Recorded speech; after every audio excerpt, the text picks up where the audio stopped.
Hi అండి, ఈరోజు అయితే నువ్వుల అరిసెలు ఎలా చేయాలో చూసేద్దాము. నువ్వుల అరిసెలైనా మామూలు అరిసెలైనా పాకం అయితే ఒక్కటేనండి. కానీ ఈ నువ్వుల అరిసెలు క్రిస్పీగా ఉంటేనే చాలా బాగుంటాయి. చూడండి, ఎక్కడ కూడా గ్యాప్ లేకుండా నువ్వులైతే అంటుకున్నాయి కదా. ముందైతే ప్రాసెస్ చూసేద్దాం రండి. ముందుగా బియ్యాన్ని అయితే తీసుకుని 48 గంటల పాటు నానబెట్టుకుని శుభ్రంగా ఒక 7-8 సార్లు కడిగేసుకోవాలండి, పులుసు వాసన పోయే వరకు. ఇలా వాటర్ తెల్లగా ఉండాలి.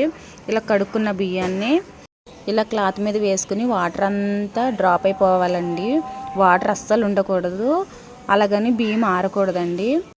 ఓన్లీ వాటర్ మాత్రమే వాడిపోవాలి. ఇప్పుడైతే బియ్యాన్ని ఇలా వాడితే వేసి మెత్తని పిండిలాగా ఆడించుకుని తెచ్చుకోవాలండి. మనకి అరిసెల కంటే వాళ్ళే ఆడి పెడతారు. అలా తెచ్చుకున్న పిండిని జల్లించుకుని క్యాన్లో మూత పెట్టి పక్కన పెట్టేసుకుని పాకం అయితే పట్టుకోవాలి. ఇప్పుడు ఇలాగ వాడిన బియ్యాన్ని పిండి ఆడించుకుందాము. చూడండి, ఇలా పిండి అయితే ఆడించుకోవాలి. ఈ పిండిని జల్లించుకోవాలి, ఎందుకంటే తడి బియ్యం పిండి మనం పిండి ఆడించాం కాబట్టి ఉండల కింద ఉంటుంది. మనం అరిసెల పాకంలో వేసినప్పుడు సలివిడ అనేది ముద్దల కింద వస్తుంది. అందుకని పిండి జల్లించుకుని ఇలా చేతితో ప్రెస్ చేసి గట్టిగా గాలి ఆడకుండా చేయాలి. జల్లించుకున్నాక మూత పెట్టేయాలి క్యాన్కి.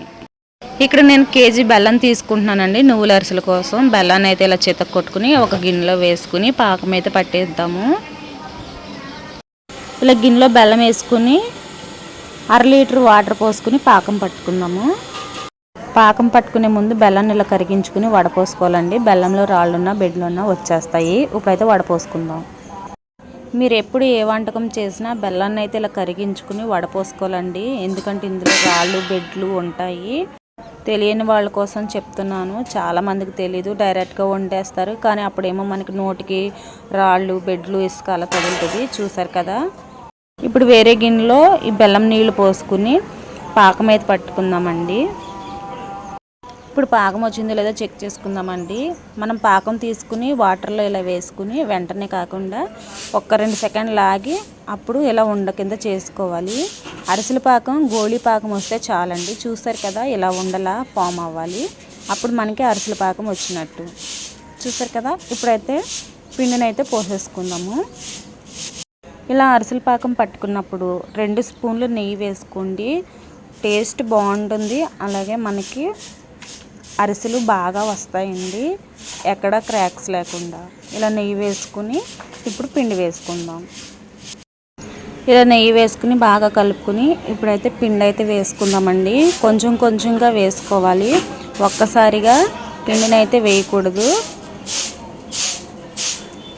ఇలా తిప్పడం మాత్రం కంటిన్యూగా తిప్పాలండి. అలాగే పిండి వేయడం కూడా ఆపకూడదు, ఎందుకంటే పాకం అనేది చల్లారిపోతుందండి, పిండి తక్కువ పడుతుంది పాకం చల్లారితే.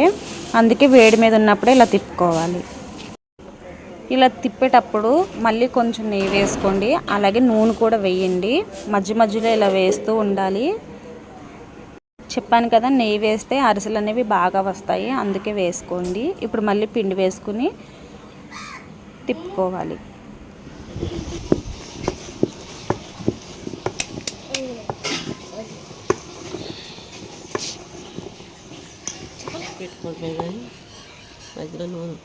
మధ్యలో మళ్ళీ కొంచెం నూనె వేసుకోండి. చెప్పాను కదా, ఇలా వేసుకోవడం వల్ల. చూడండి, ఇక్కడ నేను 4 కేజీల బియ్యం అయితే నానపోసుకున్నాను. నాకు 1 కేజీ పిండికి మాత్రమే మిగిలింది, ఉన్నదంతా పట్టేసింది. ఇలా తిప్పుకున్నాక మొత్తం మిక్స్ చేసుకుని ఇప్పుడైతే అరిసెలు వేసేసుకుందామండి. ఇలా ఉండాలి సలివిడి. పాకం చల్లారకూడదండి, చల్లారితే బిగిసిపోతుంది. ఇప్పుడు మళ్ళీ కొంచెం నూనె పోసుకుని పైన అద్దాలండి. ఇలా అద్దుకోవడం వల్ల చలివిడి చల్లారకుండా ఉంటుంది, అలాగే చలివిడి చేతికి అంటుకోకుండా ఉంటుంది. చూసారు కదా, ఇలా ముద్దలా ఫామ్ అవ్వాలి. ఇలా ముద్దలా ఫామ్ అయితే మనకి అరిసె చేసుకోవడానికి వీలుగా ఉంటుంది. ఇప్పుడైతే నువ్వుల అరిసెలు వేసేసుకుందాం. ఒక గిన్నెలో నువ్వులు వేసుకొని చలివిడి ముద్దను తీసుకుని ఆ నువ్వుల్లో డిప్ చేసుకోవాలండి. పూర్తిగా మొత్తం డిప్ చేసుకుని ఇలా అరిసె మాదిరిగా చేసుకుని మీకు ఏ సైజు కావాలంటే ఆ సైజు అరిసెలు వేసుకోవడమే. ఇలా చేసుకుంటే చాలా బాగుంటాయండి. చాలామంది ఏం చేస్తారంటే చలివిడిలో వేసేస్తారు. అలా వేయడం వల్ల అరిసె లోపల ఉంటాయి కానీ పైన ఉండవు, మన నోటికి నమిలితేనే తగులుతుంది. ఇదైతే చూడడానికి బాగుంటుంది, తినడానికి బాగుంటుంది. ఇలాగే చేయండి, బాగుంటాయి.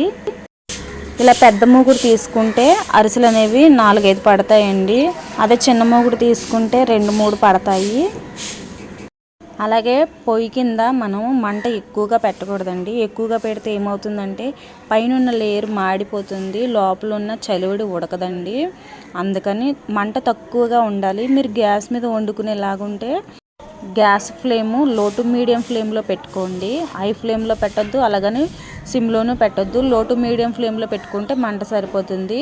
అదే కట్టెల పొయ్యి మీద అయితే ఒక పుల్ల పెట్టేసి మనం ఇలాగ నెమ్మదిగా ఉడికించుకుంటే చక్కగా వేగుతాయండి. ఇలా 2 వైపులా కాల్చుకుని ఇలా అరిసెలు తీసుకోవడమే. చూసారు కదా ఎంత బాగా వస్తున్నాయో అరిసెలు అయితే. నేను చూపించిన విధంగా మీరు తయారు చేస్తే ఎక్కడా కూడా పాడవకుండా వస్తాయండి. చాలామంది అరిసెలు వండడం కష్టం అనుకుంటారు కదా, కానీ చాలా ఈజీ అండి. ఇలా ట్రై చేయండి. ఇలా అన్ని అరిసెలు వండేసుకుందాము. చూసారు కదా, ఇలా చలివిడి ముద్దను తీసుకుని నువ్వుల్లో ఇలా డిప్ చేసుకోవడమే. చాలా బాగా వస్తాయండి. పైన అలా పూసినట్టుగా ఉంటాయి నువ్వులు.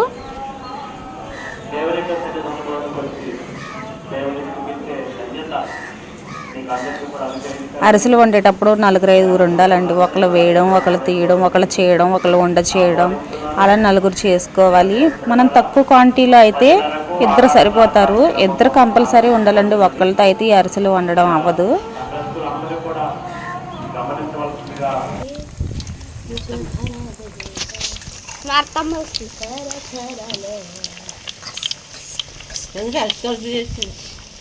నాకు వద్దు, నేను తిన్న పడేసాను.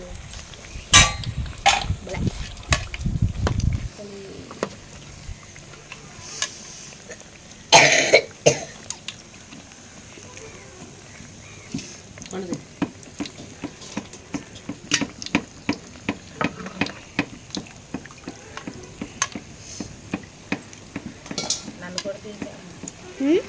కూడా తీయ అనుకుండు మమ్మల్ని అందరినీ నేను కూడా తీసేస్తా.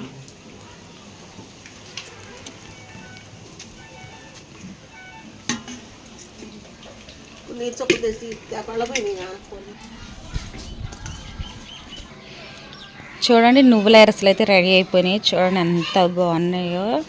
ఇవి తింటుంటే చాలా టేస్టీగా ఉంటాయండి. ఈ నువ్వుల అరిసెలు చేయడం నాకు రాదు, మా అమ్మగారు చేశారు. చూడండి, అసలు ఎక్కడా కూడా ఇంత గ్యాప్ లేకుండా నువ్వులు అయితే అంటుకున్నాయి కదా. ఇలా పైన అంటించుకోవడం వల్ల బాగుంటుంది. చాలామంది నువ్వుల అరిసెలు ఏం చేస్తారంటే మనం పట్టుకున్న సలివిడిలో పోసేసుకుంటారు. అలా కాకోకుండా ఇలా పైన అద్దుకుంటే తినడానికి బాగుంటాయి, చూడడానికి బాగుంటాయి డిజైన్గా. మీరు కూడా నేను చూపించిన విధంగా ట్రై చేయండి. ట్రై చేసి మీకు ఎలా వచ్చిందో కామెంట్ చేయండి. యూస్ఫుల్ అనుకుంటే మీ ఫ్రెండ్స్ అండ్ ఫ్యామిలీకి షేర్ చేయండి. రేపు మరొక మంచి వీడియో అయితే మీ ముందుకు వస్తాను. Thank you. ఇప్పుడైతే నువ్వుల అరిసెలు టేస్ట్ చేస్తానండి. టేస్ట్ అయితే చాలా బాగుంది. నువ్వుల అరిసెలు కరకరలాడుతూ భలే ఉన్నాయండి. నిన్న సాఫ్ట్గా ఉన్న అరిసెలు ఉండాను కదా, ఇవి కరకరలాడే అరిసెలు. నువ్వుల అరిసెలు కరకరలాడితే బాగుంటాయండి.